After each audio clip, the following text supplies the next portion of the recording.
ఆత్మహత్యకు పాల్పడిన మాజీ సర్పంచ్ భర్త కిషన్ నాయక్ కుటుంబ సభ్యులను మాజీ మంత్రి సత్యవతి రాథోడ్ పరామర్శించారు.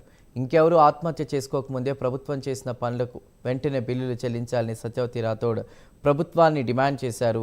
ఎవరూ తొందరపడి ఆత్మహత్యలకు పాల్పడవద్దని కోరారు. కిషన్ మృతి బీఆర్ఎస్ పార్టీకి తీరని లోటునే అతని కుటుంబానికి పార్టీ అండగా ఉంటుందని తెలిపారు.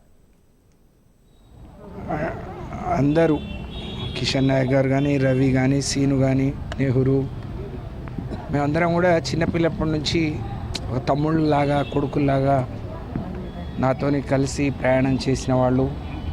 కలిసి వచ్చి మొన్న సర్పంచ్ అయ్యిండు. సర్పంచ్ అయ్యి పదవి కాలం అయి పూర్తయిన మళ్ళీ ఆయనకు మంచి భవిష్యత్తు ఉండే, కానీ భగవంతుడు ఎందుకో మరి తనని ఈ విధంగా తీసుకెళ్ళటం మా అందరినీ ఇవాళ చాలా శోక సముద్రంలో ముంచింది.